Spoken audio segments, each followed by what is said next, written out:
You're usually such a good little downpipe to me.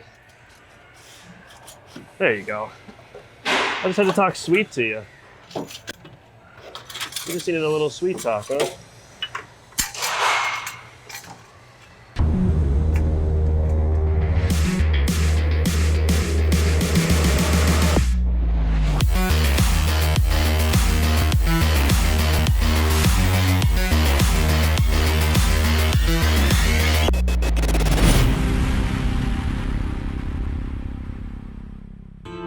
That's your job. I don't do that part. Do you know what you're gonna say yet? No.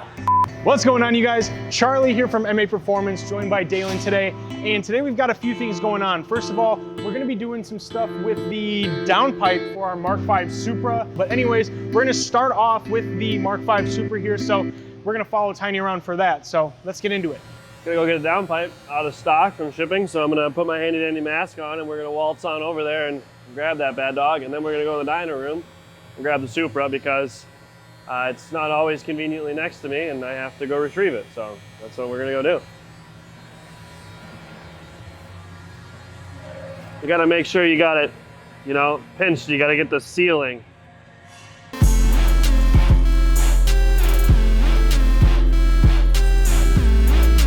We are going to 0605 Mark V downpipe. This is the one right here. Oh, this is the bad mamma jamma in the shopping cart. Do a 180 and scoot on out of here. Why does it have to be strapped? I don't want to get on the ground and do all that mumbo jumbo. Yeet.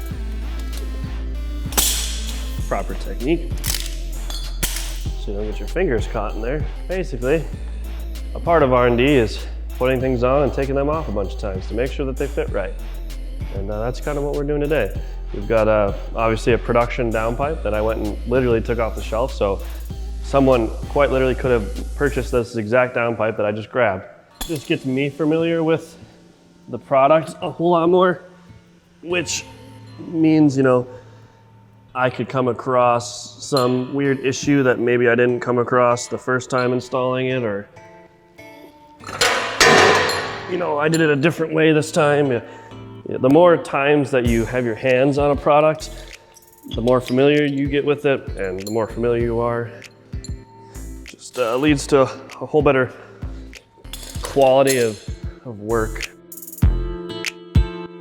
I've already installed this setup before, like a off-the-shelf part, that like not a R&D piece, like a made in the jig by another fabricator. I've already done this once, but just kind of, we had to put a downpipe on the car anyway, so it was a good time to do it again, just to make sure we're still in good shape.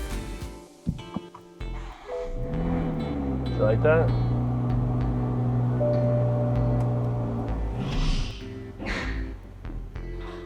Made a strange noise. Brum.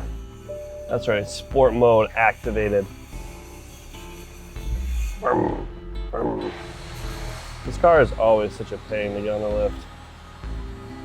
So low, so long. Dang, not too bad. I got it pretty centered. This here's our racing ramp. Look, I don't know, it's like it's not foam, but it's like some kind of dense, soft material.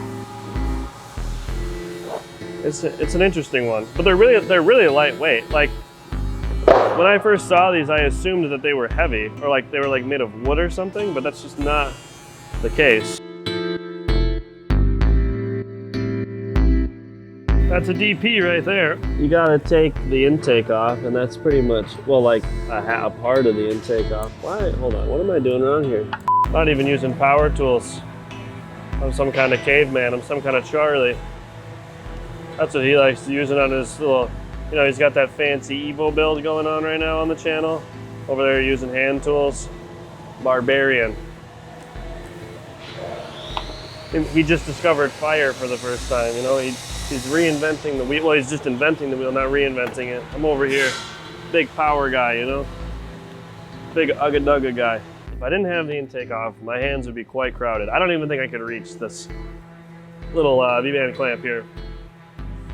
And you get to see things, you know? It's just, sometimes it's worth taking more things off so you can see and be comfortable. I mean, also, I've also preached that like half of working on cars is just sticking your hand in somewhere that you can't see and just like reaching and feeling. Like when you can see things, it makes it nice.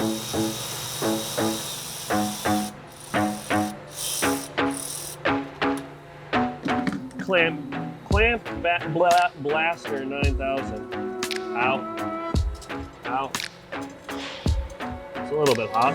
I'll take the O2 sensors out when I get it out of the car. Now you have to reach in here and grab those. There's like a little bracket.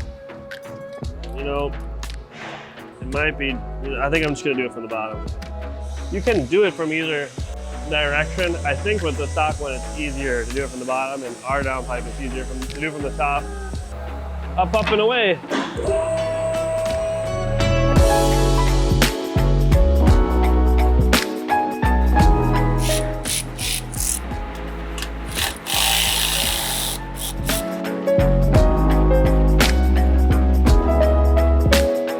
You're usually such a good little downpipe to me.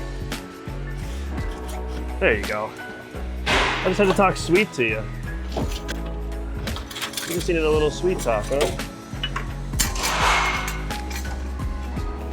I like it how nicely this is packed by the one and only Baby Dan.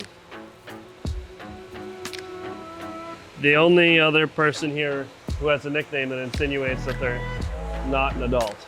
Look at that nice billet flange. Well, you got a clampy boy. You got this little card here.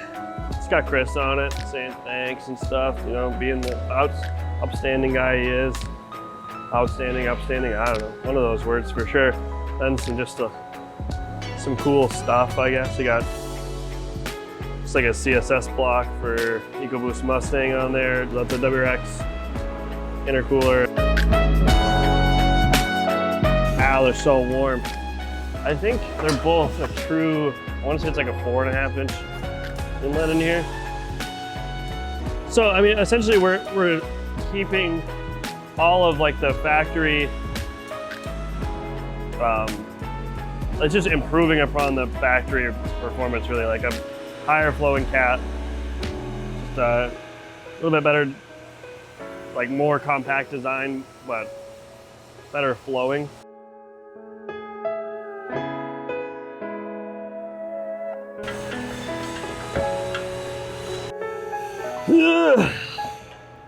It's a well-calibrated arm.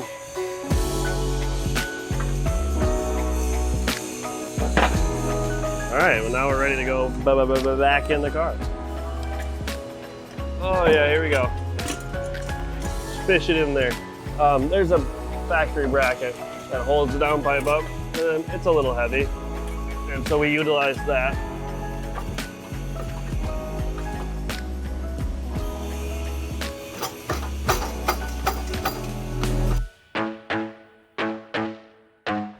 All right, you guys, so that's gonna be where we ended today. Obviously, as you guys can see, we got the production version of the downpipe fitted, and it looks absolutely great. If you haven't heard how it sounds, we've also got the video linked somewhere up here on the screen. I'm not sure where that goes. It's on the internet. It's on the internet? Yeah. So if you guys want to check the internet, it'll be there. It'll be right there on the internet. If you look right on the internet, we can link it right here, but Tyler's gonna do it on the opposite side because he likes to mess with me. So if you guys are interested in any of the products that you've seen in this video, there'll be links down in the description for you to check them out. Be sure to head over there and do so if you are, again, interested in that. But anyways, if you haven't already, be sure to give us a big old thumbs up on this video if you like this kind of content. Be sure to leave us a comment down below with your thoughts on stuff like this. And nonetheless, subscribe if you haven't already because, well, why wouldn't you? Anyways, we'll see you guys in the next video. Peace.